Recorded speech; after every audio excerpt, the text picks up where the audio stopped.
سبق شروع کرتے ہیں۔ بسم اللہ الرحمن الرحیم۔ پھر یہ کہ مسئلہ حاضر و ناظر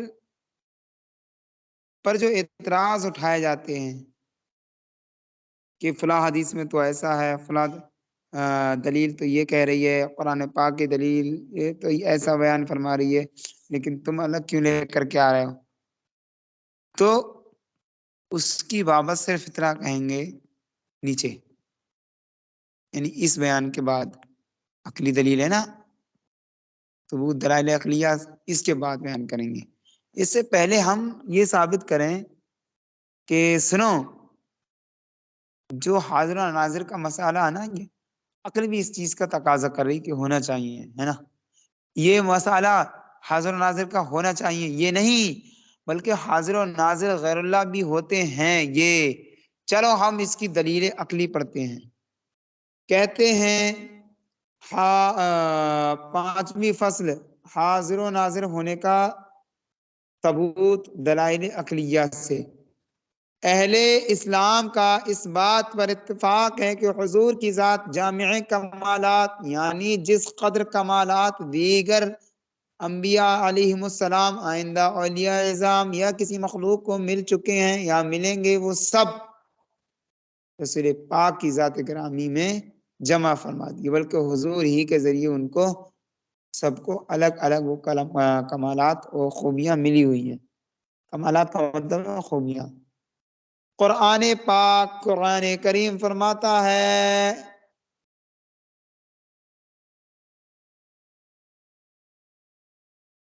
ہاں یہ پتہ نہیں کیا لکھا ہے، اس کا ترجمہ آپ ان سب کی راہ چلو۔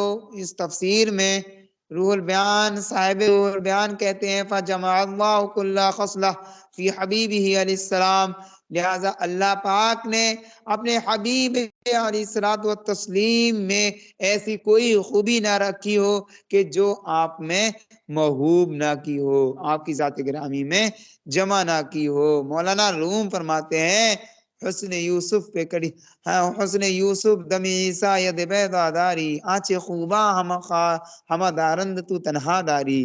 آئے ہائے حسن یوسف ید دم عیسیٰ ید بیضا داری، کہ انبیاء علیہ السلام کے رتبے تو یہ ہیں، کوئی یوسفی حسن رکھتا ہے، اور انبیاء کے رتبے تو یہ ہیں، کوئی ید عیسیٰ رکھتا ہے، یعنی عیسیٰ علیہ السلام جو ہے ایسا ہاتھ رکھتے ہیں کہ اپنے بازو سے، اپنی بغل سے، اپنے پہلو سے جب جدا کرتے ہیں نا تو ایسے قمقماتا ہے، ایسے سج جاتا ہے، ڈیکوریٹ ہو جاتا ہے، چمکنے لگتا ہے، مانو اس میں کئی مطلب جو ہے لائٹیں لگا رکھی ہو، بہترین لگتا ہے دیکھنے میں۔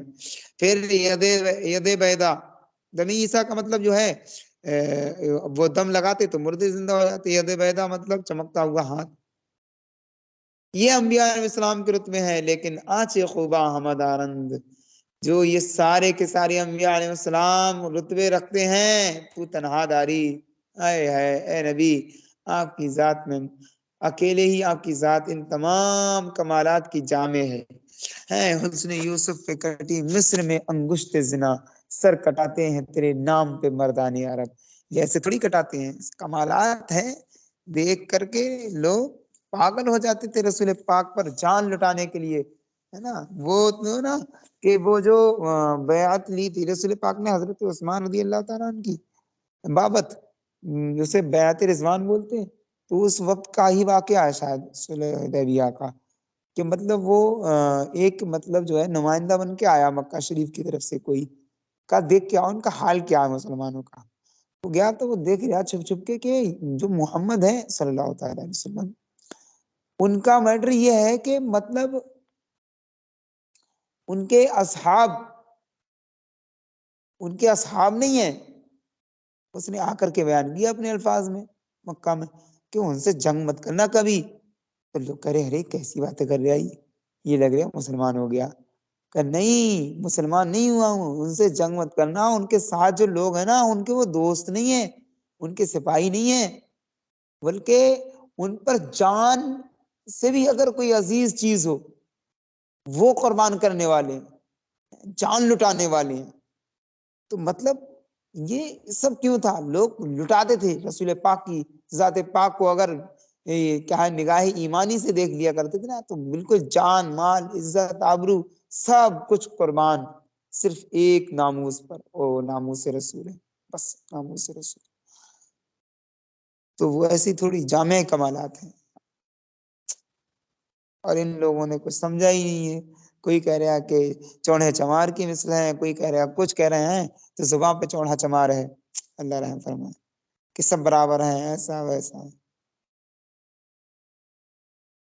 نیز مولوی صاحب ایک ہیں کوئی قاسم کر کے، کوئی کیا یہ وہی ہیں تہذیب والے، لکھتے ہیں انبیاء خاص طور سے رسول اللہ سے لے کر کرامتوں کو پہنچاتے ہیں۔ انبیاء جو ہے رسول پاک صلی اللہ علیہ وسلم سے کرامتیں لے کر کے اولیاء تک پہنچاتے ہیں، یہ بات کہی گئی۔ یعنی نبیوں میں جو کچھ بھی ہیں وہ ذل ہے اور عکس ہے، لہذا اس قاعدے پر بہت سارے دلائل قرآن و حدیث اور اقوال علماء سے پیش کیا۔ لیکن تم یہ بتاؤ کہ تم کیا ثابت کر رہے تھے ابھی، ہے نا؟ تم یہ ثابت کر رہے تھے کہ حاضر و ناظر، اب آپ کہنے کیا لگے ہو؟ کمالات کی باتیں کرنے لگے ہو۔ تو کس تو ہم نے پہلے مقدمات آپ ترتیب دیے، اب نتیجے تو آپ نکلیں گے نا۔ بہرے کہ پوری تحریر پہلے تم جو ہے سن لو، اس کے بعد چوچرا کرنا۔ چونکہ مخالفین اس کو مانتے ہیں اس لیے اس پر زیادہ زور دینے کی ضرورت نہیں۔ تو پہلا قاعدہ یہ ہے کہ جو صفت کمال کی ہو، کسی مخلوق کو ملی ہو، وہ تمام علی وجہ کمال حضور کو عطا ہوئی۔ اب ہم بتاتے ہیں، ہم نے کیا کہا کہ نبی جو قبل کے گزرے ہیں ساروں کے سارے کمالات علی وجہ الکمال رسول پاک صلی اللہ علیہ وسلم کی ذات گرامی میں جمع ہے۔ ٹھیک، اب دیکھو قرآن پاک میں حدیث پاک میں ایسے ایسے واقعات ملیں گے کہ فلاں نبی نے ایسا کیا، فلاں ولی نے ایسا کیا، وہ وہاں پر حاضر ہو گئے، وہ وہاں پر حاضر ہو گئے تھے، مطلب حاضر و ناظر جہاں سے ثابت ہو رہا ہے کہ وہ انہیں صفت حاصل تھی۔ اور ہم یہ ابھی ثابت کر چکے تھے کہ آگے پیچھے کے جتنے ولی نبی ہیں ان ساروں کو جو سارے کمالات حاصل تھے الگ الگ، وہ سارے کے سارے رسول پاک صلی اللہ علیہ وسلم کی ذات گرامی میں اعلیٰ وجہ کمال حاصل ہے۔ تو وہ جب حاضر و ناظر ہو سکتے ہیں، رسول پاک حاضر و ناظر نہیں ہو سکتے؟ ارے کیسی باتیں کر رہے ہو تم، کیا بتایا جائے؟ بس یہ ہم نے نتیجہ نکالا۔ اب ہم بتاتے کہ حاضر و ناظر ہونا کس کس مخلوق کو عطا ہوا۔ ہم نے اس بحث میں حاضر و ناظر کے مقدمے میں عرض کر دیا تھا کہ حاضر و ناظر ہونے کے 3 معنی ہیں: ایک جگہ رہ کر تمام عالم کو کف دست مثل دیکھنا، ایک آن میں عالم کی سیر کر لینا، اور صدہا کوس پر کسی کی مدد کر دینا۔ اس جسم فعلی کا متعدد جگہ پر موجود ہونا، یہ صفات بہت ہی مخلوقات کو حاصل ہوئی ہیں۔ دیکھیں روح البیان میں ہے، خازن ہے، کبیر ہے، اور بہت ساری تفاسیر ہے، ان تمام میں ذکر ہے۔ کیا ذکر ہے؟ یعنی ملک الموت کے لیے ساری زمین تشت کی طرح کر دی گئی، جہاں سے چاہیں وہاں سے سیر کریں، جہاں سے چاہیں وہاں سے اڑیں، جہاں سے چاہیں وہاں سے جو چاہیں وہ کریں، ہے نا؟ ساری زمین مثل تشت کے، تشت ہوتا ہے نا جس میں ہم لوگ پھل وغیرہ رکھتے ہیں، تو فروٹس وغیرہ رکھتے ہیں سینی، تو اس تشت کی طرح دی گئی۔ ہم اس تشت میں رکھی ہوئے سارے فروٹس کو ملاحظہ کرتے ہیں اپنی آنکھوں میں، اور جس میں سے جو چاہتے ہیں وہ پیس اٹھا لیتے ہیں۔ تو کہنے کا مطلب یہ ہے کہ ساری زمین ایسے ہے ملک الموت کے سامنے جیسے کہ ہمارے سامنے تشت، کہ ہم ایک ایک کونا اس کا دیکھتے ہیں، اور بہت بآسانی۔ ایسا نہیں ہمیں خوردبین کی ضرورت پڑتی ہے، نہیں، اور نہ ہی ہمیں جو ہے تکلف کرنا پڑتا ہے کہ اس کو ہٹاؤ اس کو ہٹاؤ، بہت آسانی سے ہم تشت کو دیکھ لیتے ہیں، ہے نا؟ تو ایسے ہی وہ تو جب ان کی یہ شان ہے تو شان کی شان والوں کا کیا عالم ہوگا، ہے نا؟ یعنی ہمارے نبی پاک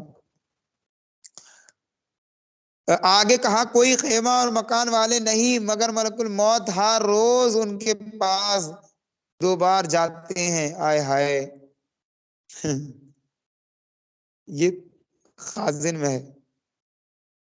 پھر آگے مشکات میں ہے کہ جب اذان اور تکبیر ہوتی ہے تو شیطان 36 میل بھاگ جاتا ہے، جہاں یہ ختم ہوئی کہ پھر موجود اس ناری کی رفتار کا یہ عالم ہے، اس ناری کی رفتار کا یہ عالم، یعنی اس جہنمی کی رفتار کا یہ عالم ہے کہ 36 کوسوں میل دور چلا جاتا ہے، لیکن اذان ختم ہو جاتی ہے پھر حاضر ہو جاتا ہے مردود الشہادہ۔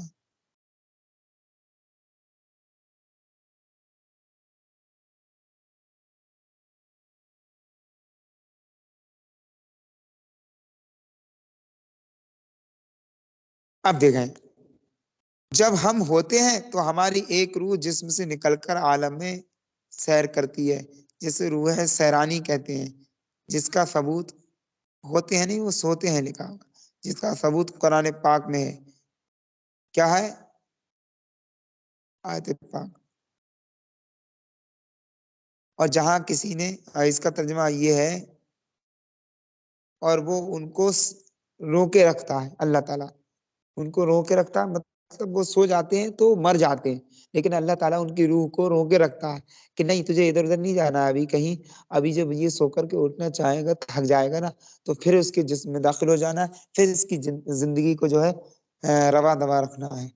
تو ہم یمسکو یعنی کہ اللہ تعالیٰ روکے رکھتا ہے دوسری ایک نئی زندگی کے لیے، یعنی ہر سونے کے بعد ایک نئی زندگی ہوتی ہے، سو جانا یعنی مرنے کے مثل ہوتا ہے نا، قرآن پاک میں اس کا ثبوت ہے، مجھے آیت یاد نہیں آ رہی ہے۔ اور جہاں کسی نے جسم کے پاس کھڑے ہو کر اس کو اٹھایا، وہی روح جو ابھی مکہ معظمہ یا مدینہ طیبہ میں حاضر تھی آنن فانن جس میں آ کر کے داخل ہو جاتی ہے اور پھر وہ آدمی کھڑا ہو جاتا ہے، بیدار ہو جاتا ہے۔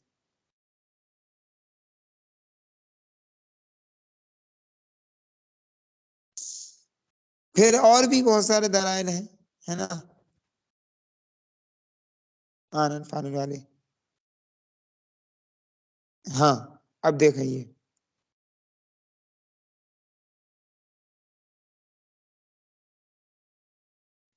ہماری آنکھوں کا جو نور ہے نا، نور یہ کہہ سکتے ہیں آنکھوں کی روشنی، وہ آسمانوں پہ جا کر زمین پر واپس ہو جاتی ہے، اس کا ثبوت قرآن پاک میں ہے، سورہ ملک کی آیت ہے ثم ارجع البصر کرتين والا، ایسا کچھ ہے۔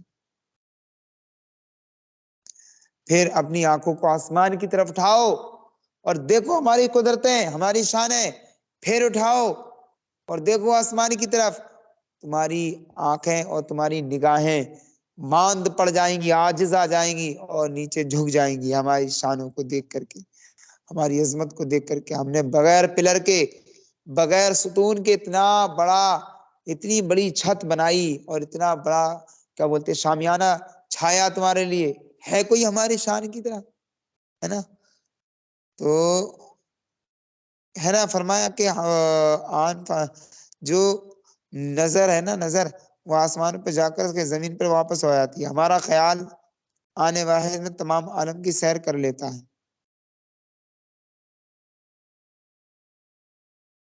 یعنی کہ جو آنکھ ہے وہ آسمان پہ گئی، دیکھا، پھر واپس آ گئی۔ ایسے ہمارا دل جو ہے جس میں خیالات آتے ہیں، اس میں ایک آن میں ایسے ایسے خیالات آتے ہیں کہ ارے جاپان میں ٹہلتی ہوتی ہے، ارے مدینہ شریف میں حاضری ہوتی ہے، ایسا ویسا، مطلب ساری دنیا بھر کی باتیں اس میں آ جاتی ہیں، ٹھیک ہے۔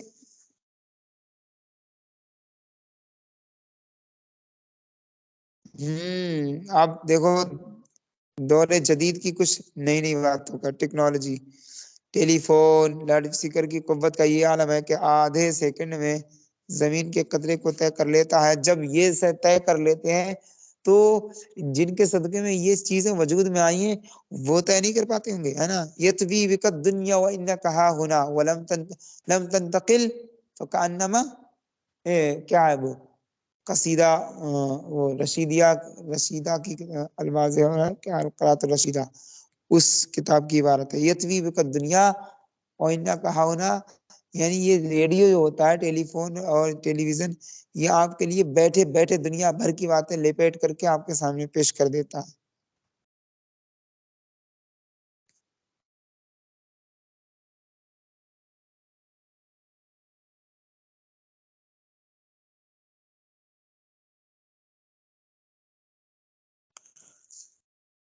اور بھی بہت ساری دلیل ہے. اس پیراگراف کو آپ جو ہے اچھے سے پڑھ لینا. نیچے والا دیکھو، کچھ ایسا خاص نظر نہیں آیا.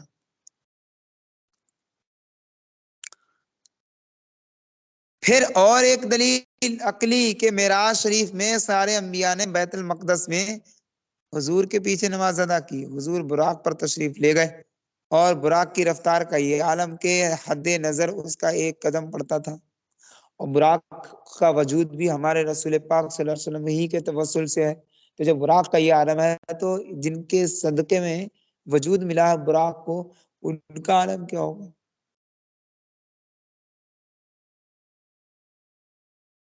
سمجھ میں آ رہی ہیں عقلی دلیلیں؟ پھر اور بھی ہے دوسرے تیسرے پیراگراف پہ کہ ہماری اس گفتگو سے بخوبی معلوم ہو گیا ہے کہ سارے عالم پر نگاہ رکھنا، ہر جگہ کی آنن فانن سیر کر لینا، یہ ایک وقت میں دوسری جگہ، ایک وقت میں ہی دوسری جگہ جو ہے چلے جانا، یہ وہ صفات ہیں کہ رب تعالیٰ نے اپنے بندوں کو عطا فرمائی ہیں. ان سے دو باتیں ظاہر لازم آئی ہیں.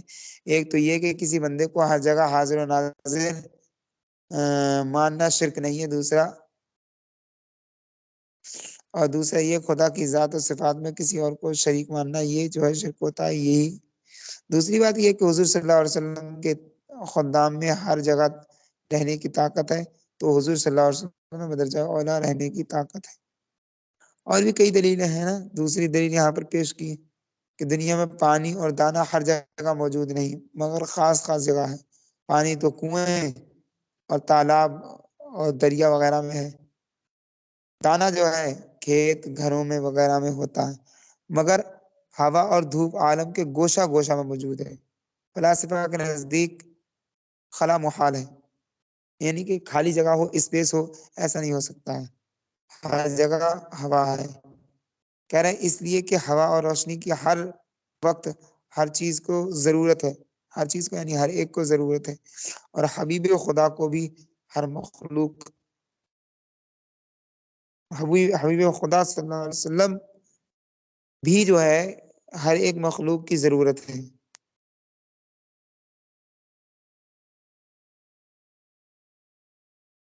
اگلی دلیل حضور تمام عالم کے اصل میں، مطلب وہ بات سمجھ گئے نا، وہ پوری بات ہو گئی وہیں پر کہ جب اصل ہے ہر ایک کی ضرورت ہے تو ہر ایک کا ہونا ضروری ہے، لہٰذا حاضر و ناظر ہونا ضروری ہے، ظاہر سی بات ہے. حدیث پاک ہے وَكُلُّ الْخَلْقِ مِن نُورِ، یعنی سب کچھ میرے ہی نور سے. اپنی فراہم مادہ کا سارے مشتقات میں ایک کا سارے عددوں میں رہنا ضروری ہے.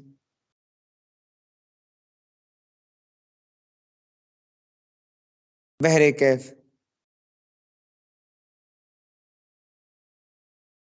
جب اس کا مطلب اس دلیل کا خلاصہ مجھ سے سنو. جب یہ فرمایا کہ ساری خلق مجھ سے ہے، جب ساری خلق میرے نور سے ہے، تو ظاہر ساتھ ہے ہر ایک خلق میں ہر ایک جو ہے چیز میں حضور سے، حضور پاک صلی اللہ علیہ وسلم موجود ہیں، تو حاضر و ناظر ہے. وہاں بھی وہاں بھی وہاں بھی ہر جگہ حاضر و ناظر ہے. ہر ایک ان سے ہے، وہ ہر ایک میں ہے. وہ ہیں ایک علم حساب کے، علم حساب کے، بنے دو جہاں کی وہی، بنا وہ نہیں جو ان سے پتا نہیں. یہ اعلیٰ حضرت کا شعر ہے.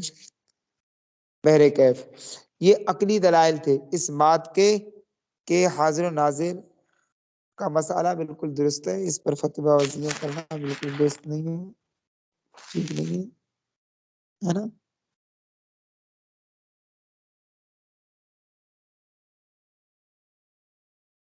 کسی کو سمجھ میں نہیں آیا ہو تو دوبارہ پوچھ لیں، ٹھیک ہے.